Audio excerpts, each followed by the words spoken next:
Donc du coup, comme chaque année, je vais vous présenter un peu les actualités de la filière Marie. Donc, comme l'a dit Marc, on est toujours à 12 centres de référence. On le sera encore pour 5 années supplémentaires. Actuellement, on est à 225 sites, tout confondus, qui sont labellisés pour leur expertise. Ça va augmenter un petit peu, du coup, pour les 5 prochaines années aussi. Et ça, c'est une très bonne nouvelle. Sur nos missions, donc on a 3 missions. On a l'amélioration du parcours de soins, l'information, communication, formation, ça dans le même pool. Et ensuite, on a aussi une partie recherche. Donc pour l'axe soins, sachez du coup qu'on a 5 préindications au séquençage très haut débit du génome entier qui sont donc disponibles via le site du PFMG 2025. Vous avez tout le protocole pour soumettre votre dossier patient à ce séquençage. On a également donc mis en place les recommandations nationales de diagnostic et de soins. On a actuellement 13 PNDS qui sont disponibles sur le site de l'HAS et sur le site de la filière Marie. Ça a fait un grand boom grâce aux appels à projets justement du ministère de la Santé, car les centres de référence ont pu être financés pour rédiger ces bibles de prise en charge maladies rares. Et on en a 10 qui sont en cours de rédaction et qui vont être prochainement disponibles. On aide bien sûr nos centres de référence dans l'avis d'expertise, les RCP. Elles sont toutes disponibles sur notre site internet. Vous avez les fiches patients, vous avez les contacts à qui les transmettre. Il y en a certaines aussi qu'on gère directement depuis la filière Marie. Donc n'hésitez pas à soumettre votre dossier patient pour avis d'expertise. Ensuite, les patients ont désormais une carte d'urgence, donc pas tous, parce qu'il y a certaines maladies rares qui n'ont pas besoin de consignes particulières en situation d'urgence, comme la maladie de Castleman et les histiocytoses, mais les autres peuvent avoir désormais une carte d'urgence qui comprend les recommandations à faire et à ne pas faire en situation d'urgence, donc dédiée essentiellement aux urgentistes. Et puis bientôt, Alexandre Taj, justement, qui est au fond de la salle, notre chargé de mission, est en train de travailler actuellement sur une application de patients. Donc là, on est en train de travailler sur l'application de patients pour les mastocytoses. Elle sera prochainement disponible d'ici la fin de l'année. Là, on a un prototype qui va sortir. Et ensuite, le but, en fait, c'est de déployer aux autres maladies rares de la filière avec les centres de référence et les associations de patients. Pour ce qui est donc du deuxième axe, formation, information, communication, on a bien sûr une journée nationale à Paris chaque année qui se déroule toujours en juin à la Maison de l'Amérique latine. Donc maintenant qui est en version hybride depuis le Covid, ça a eu aussi des avantages. On a passé maintenant quasiment tous nos séminaires en hybride, ce qui augmente du coup le nombre de participants aussi, pour faciliter les déplacements pour ceux qui sont en région.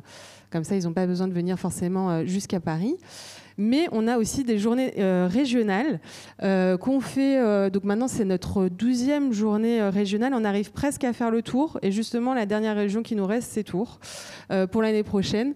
Donc la prochaine, là, ça sera Rouen pour la région de Normandie. Elle aura lieu le 19 octobre. Donc si vous êtes de la région, également pour ceux qui sont en visioconférence, n'hésitez pas à vous inscrire sur cette journée. Tout est disponible sur notre site marie.fr dans la rubrique Agenda. Et en plus, donc ces journées sont interactives, contrairement à la journée nationale. Il y a des QCM tout au long de la journée et le premier interne ou chef de clinique assistant gagne une inscription au congrès national de son choix. Ensuite, là, tout nouveau, justement, avec Marc Michel et Olivier Hermine, on est en train de mettre en place un week-end pour les étudiants du DU maladies rares en médecine interne et immunohématologie. Donc ça aura lieu en Île-de-France. C'est pas très exotique comme destination, mais c'est dans le fin fond du 77 au manoir de Grécy. Et donc là, les étudiants de ce DU vont pouvoir présenter des cas cliniques autour des maladies rares immunohématologiques. Donc ça aura lieu le 13 et 14 octobre. N'hésitez pas à vous inscrire au DU et aussi je vous présenterai après le MOOC Marie. Et ensuite, on a des journées thématiques, en plus des journées nationales, régionales, etc. Là, cette année, ça sera génétique. Les précédentes, c'était sur les urgences et sur la réanimation. Il y a tous les replays de nos précédentes journées, donc n'hésitez pas encore une fois à aller sur notre site Marie ou sur notre chaîne YouTube pour ce qui est des vidéos. Donc là, ça aura lieu le 24 novembre, ici même. Et donc, vous avez tout le programme affiché qui est également sur notre site internet. C'est toujours gratuit, on prend en charge les transports, etc. Donc, n'hésitez pas à vous inscrire si vous êtes intéressé par la génétique. Et on fait également des webcasts, donc des webinaires en ligne, en direct, sur lesquels vous pouvez interagir, poser vos questions. Le prochain sera sur la maladie de Castleman. Ça sera un peu particulier, ça sera associé à de l'anapath. Et ça sera le 15 décembre de 13h à 14h avec le docteur Ménien et le professeur Oxane Edler. Donc n'hésitez pas à vous connecter en direct si en même temps vous voulez poser vos questions. Et sinon, il y aura bien sûr le replay qui sera disponible si vous ne pouvez pas assister à ce webinaire. Et on est présent, comme l'avait dit, au congrès de la SFH et de la SNFMI, donc qui sont nos deux spécialités fortes de la filière. On a une session d'actualité. Marie, où on parle justement de 3 actus généralement. En 1h30, on n'a pas le temps de faire plus. Donc on est présent SFH et SNFMI. Le prochain, c'est SNFMI. On est présent sur le congrès de juillet à La Rochelle, si vous y êtes. Et je crois que c'est le jeudi 8 juillet, quelque chose comme ça. C'est en plein milieu du congrès. Donc voilà, bien sûr, inscription nécessaire par contre auprès de ces congrès nationaux pour assister. Et je ne sais pas s'ils font en visio aussi, la SNFMI, non, plus. Bon, ils font plus en visio. Ah oui, et pardon. Et autre point, ce qu'on va faire, c'est tout nouveau aussi, comme c'est difficile pour les internes de participer à ces congrès, de trouver des financements, etc. Maintenant, on va prendre en charge sur CV et lettre de motivation l'inscription des internes à ces 2 congrès. Donc là, pour SNFMI à La Rochelle, ça ne sera pas possible. Mais en tout cas, on fera SNFMI en décembre. Donc n'hésitez pas à envoyer votre CV et lettre de motivation pour les internes. Et en échange, vous aurez juste des interviews à réaliser auprès de nos experts qui seront présents à ces congrès autour des communications phares du congrès SNFMI. Et ça sera pareil pour la SFH l'année prochaine. Pareil, pour le congrès européen d'hématologie, EHA, on prendra également en charge des internes pour réaliser les interviews maladies rares immunohématologiques sur ce congrès. Et là, par contre, pour l'ASH, le congrès américain, ça fait déjà quelques années qu'on le fait. C'est sur CV et lettre de motivation. On envoie 6 internes. Donc oui, les spécialités, essentiellement, c'est hémato, médecine interne et aussi pédiatrie. Et là, donc c'est ouvert. Vous pouvez envoyer votre CV, lettre de motivation. C'est pour le congrès chaque année en décembre. Et cette année, c'est à San Diego. Voilà.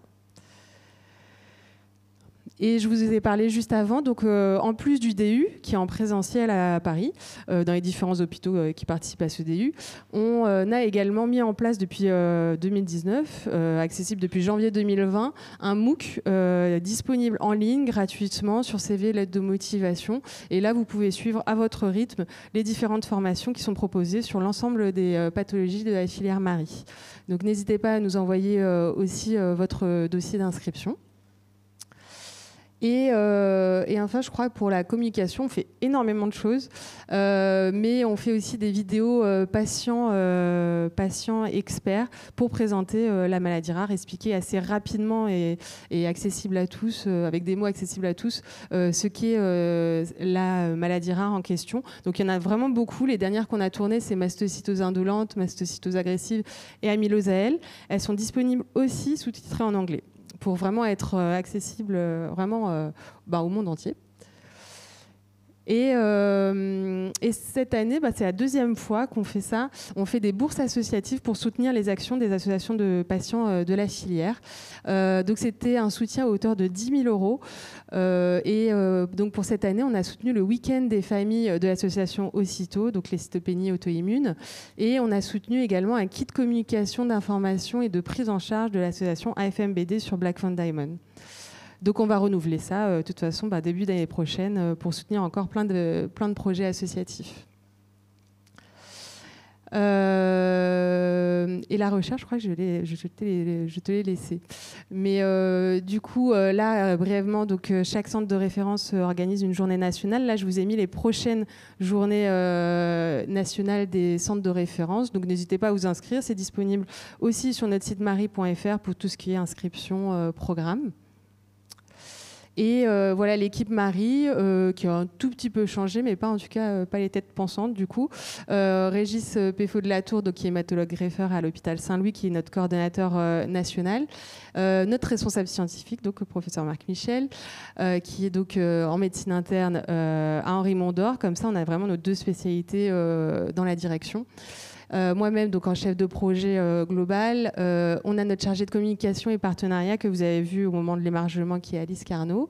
Notre chargée de mission, Alexandre Ta, qui justement a pour mission de travailler sur Bamara, la BNDMR, les RCP, l'application de patients et plein d'autres missions.